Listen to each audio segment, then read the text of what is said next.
All right, number 19. We got 6x squared plus 60x plus 150 equals 0. Solve by factoring. And is there a greatest common factor? Well, I think everything is divisible by 6. A couple of you have phones out. If you would put them away, please. So those cancel. That gives me x squared plus 10x plus 25 is equal to 0. Is that okay so far? Yeah.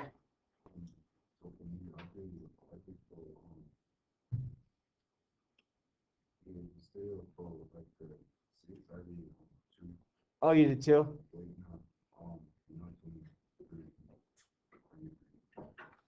Okay. Yeah, and I would say that is going to start working. The nice thing is when you're solving it, it's probably going to be the same answer. So let's see if we do get the same answer. Let's see. If I got down to this, I can do it my shorter way. So I want positive 25, positive 10, multiplied positive 25, added 10, so plus 5 plus 5. So you wind up getting x plus 5 is equal to 0. So x equals negative 5. And you can list it twice if you wanted to, but there's no reason to. Yeah. 11. Yeah.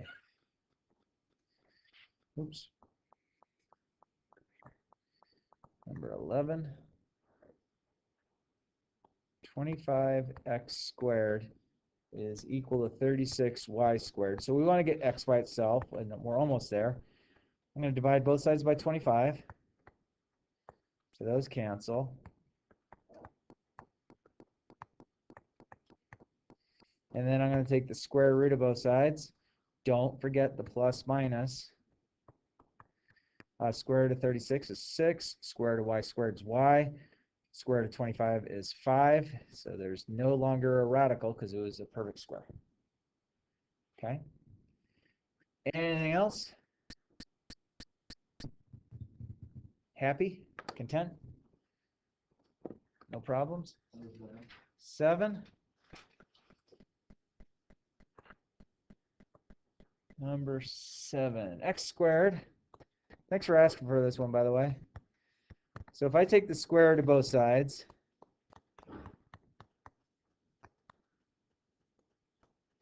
big old question mark. How can I take the square root of a negative? Right now, this has no real solution because the real number system is what we want to be in. Which I have added 1 to both sides. Yeah, if I added 1 to both sides, I would have gotten this. And this won't factor. And if you said x plus 1, if you multiplied x plus 1 and x plus 1, that's x squared plus 2x plus 1. So it's not going to factor out. So on the test, would you write like no solution? Yeah, if you wrote no solution, a lot of times people will put NRS for no real solution. The reason we want to put no real solution is there is a solution that does exist, but not in this math class. Okay? And the real means you're talking about the real number system, which is all the numbers you deal with, that you've dealt with from kindergarten all the way up till now. Yeah, they name the number systems. It's like it's got a name. It's not just. Well, it's not called the fake number system. It's called the imaginary number system. And they really named the number system imaginary. It's. They had a great imagination, though. They did. It's just it's sick. It's twisted. It's demented. Thank you.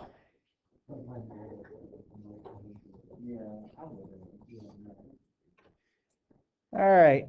So let's take a look at this. So we're not trying to solve it. We're just trying to break it down. I think most of you are getting pretty good at 48, realizing 48 is 16 times 3. Agree? Square root of 16 is? 4. So I get 4 root 3 for an answer. Okay, so notice I don't have a plus or minus with it or anything like that because it wasn't solving for x, I was just trying to break it down. Hey, what's the square root of 36? 6. So that becomes 4 times 2, which is 24. And then root 400 breaks up into 100 times 4. Square root of 100 is 10. Square root of 4 is 2. Oh, that's 20. Oh, I guess square root of 400 is 20. That's a perfect square I might not have known about. Dan, you're on your phone. Yeah.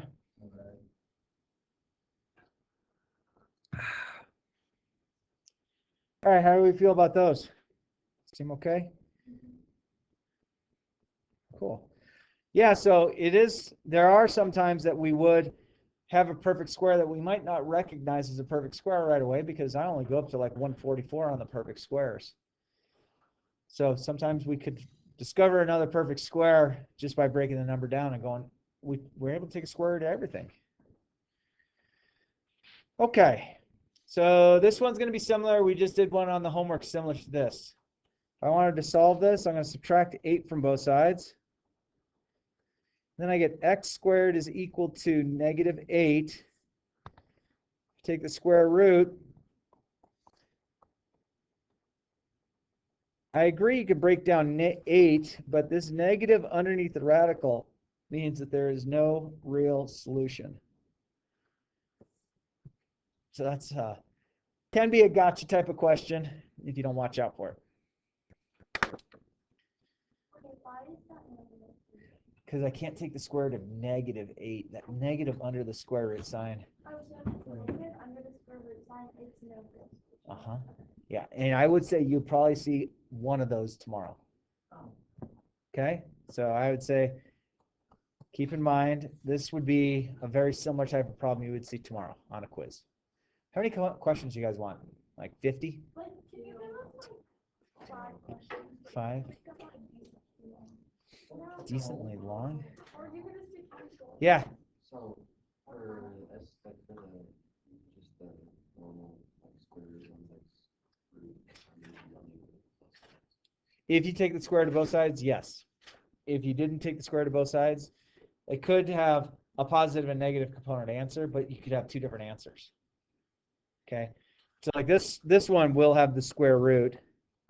If I add 24 to both sides, I'm going to get x squared equals 64.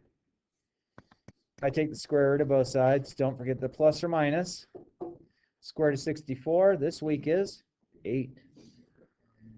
So that one definitely has the plus minus. You do not want to miss the plus minus sign. I'll take points away from last semester if you miss that. I'm kidding. It's like, dude, he's changing our grade from last semester. This doesn't seem fair. No, but it sounds kind of funny.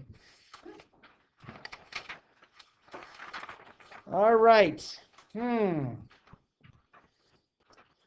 Let's see. I think subtract 25 would be a good place to start. I do have this negative out in front of the x. So I get negative x squared is equal to 0.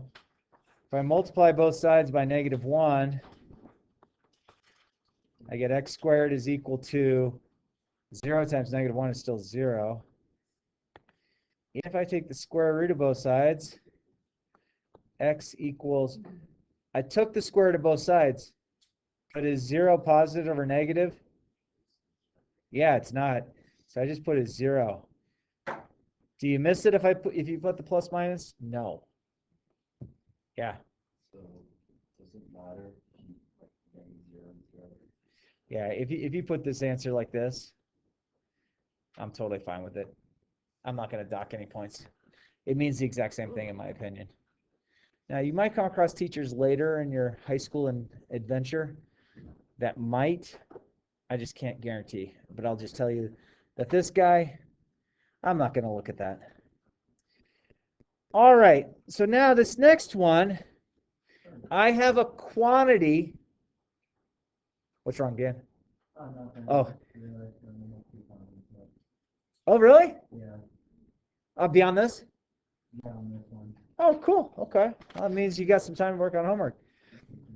So I have a quantity. A quantity is something that's inside parentheses. I have a quantity that is squared. So when you see this, you could say, you know what, I'm going to take the square root of both sides.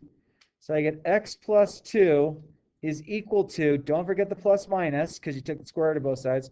Square root of 9 is 3. All right, now, this is where you got to be careful. X equals negative 2 plus or minus 3. Okay, so that means negative 2 plus 3, that's equal to 1. That's one answer. And negative 2 minus 3 is negative 5. So let's just pause there for a sec. Do we see what we did to this problem? Do you understand? There was like arithmetic we had to take care of at the very end. Because, bless you, because we were able to take the square root of 3 and it came down to just a number, that means that plus or minus means there's two arithmetic problems. There's a negative 2 plus and a negative 2 minus. Okay? Does that make sense? Everyone feel comfortable with that? I'll move on to my last two questions, as Dan has pointed out.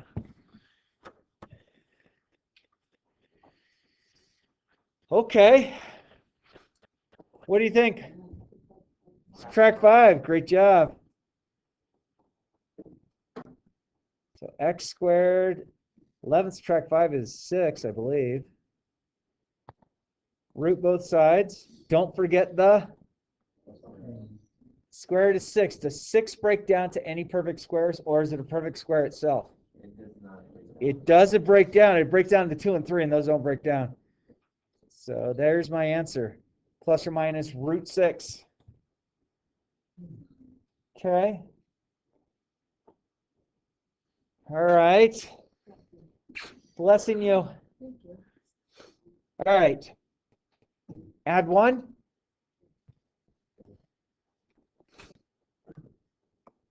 Sounds like allergies are kicking up, huh?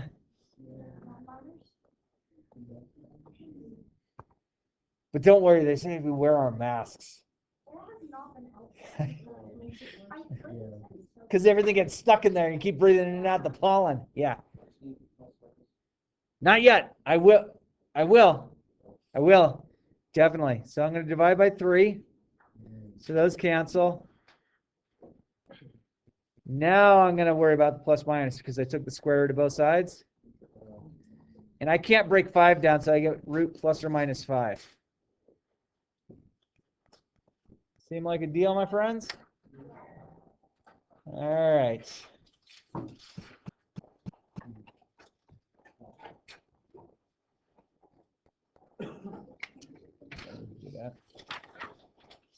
You guys want the rest of the period to work on the assignment? All right. So if you want a picture of it, you can come take a picture of it. So it's SQE number 10. And we will do 1 through 19 odd. And you have the rest of the period to work on it. We'll do that. So it's that one.